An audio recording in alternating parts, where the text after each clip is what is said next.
Wagner का दावा, air defence system से प्रिगोजिन के प्लेन पर अटैक किया गया। वो कह रहे हैं हमारे बॉस की हादसे में मौत हुई नहीं है, ये तो हत्या है, ये तो साफ साफ प्लानिंग की गई है उनके मर्डर की। एक दिन पहले ही सर्गेई सुरोविकिन पर एक्शन हुआ। सर्गेई सुरोविकिन कौन है? सर्गेई सुरोविकिन पुतिन की एयरफोर्स के चीफ थे, जिनको उनके पद से हटा दिया गया। सुरोविकिन के हटने के बाद एयर डिफेंस सिस्टम का इस्तेमाल किया गया और कहा जा रहा है कि सुरोविकिन प्रिगोजिन के दोस्त थे और कम से कम सुरोविकिन के रहते तो उनके ऊपर आसमान में हमला नहीं हुआ, यह भी कहा जा रहा है। प्रिगोजिन की गद्दारी की बात सामने आई थी और उसके बाद पुतिन ने रिएक्शन दिया था कि हम अब पहले जैसा कुछ नहीं रहेगा और हम कभी माफ नहीं करेंगे। तो क्या पुतिन ने जो कहा था वही किया है यहां पर अशोक सज्जनार सर? जी, मेरे विचार से यही बात है। देखिए, आप स्पेकुलेशन बहुत सारी होती रहे, इसमें थ्योरीज बहुत सारी आती रहे जो कौन क्या हो सकता है, क्या पॉसिबिलिटी है, परंतु अगर मेरे विचार से अगर वेटेज दिया जाए तो मैं ये कहूँगा जो 80 से 90% वेटेज यही होगा जो पुतिन के ऑर्डर्स पर येवगेनी प्रिगोजिन को मारा गया है।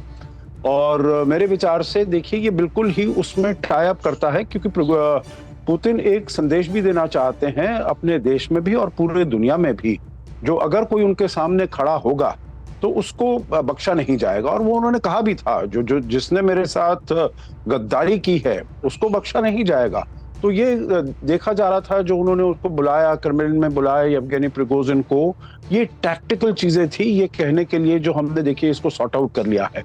पर वो इंतजार कर रहे थे एक मौके का, और वो मौका जैसे ही उनको मिला, सबसे पहला मौका, देखिए उस समय भी कहा गया था गौरव, जो येवगेनी प्रिगोजिन 3 महीने से ज्यादा नहीं जीवित रह पाएंगे।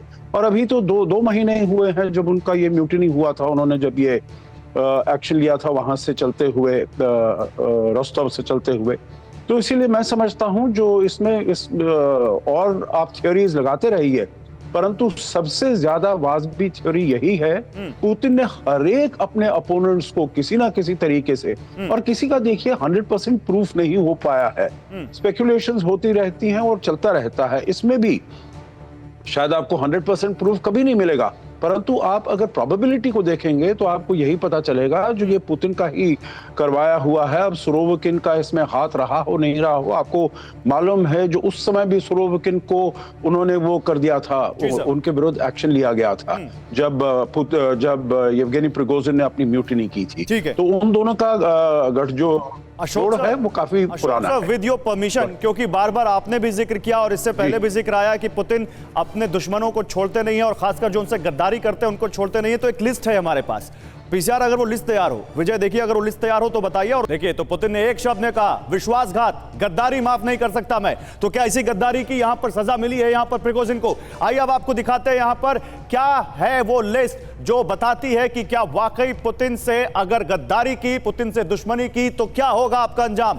सबसे पहले येवगेनी प्रिगोजिन जिनकी हम बात कर रहे हैं, वैगनर चीफ, 23 अगस्त 2023 को विमान हादसे में मौत हो गई और कहा जा रहा है गद्दारी की सजा मिली। इसके पहले अलेक्जेंडर लिताविनेंको, पूर्व एफएसबी अधिकारी, 2006 में लंदन में जहर की वजह से मौत हो गई, पुतिन के विरोधी थे और इसलिए इनका यह अंजाम हुआ। यह थ्योरी इनके बारे में भी दी जाती है। अलेक्जेंडर पेरिपेलिचिनी, रूसी बिजनेसमैन, नवंबर 2012 में लंदन में संदिग्ध हालात में इनकी मौत हो गई और इनके लिए भी यही थ्योरी का इस्तेमाल किया जाता है।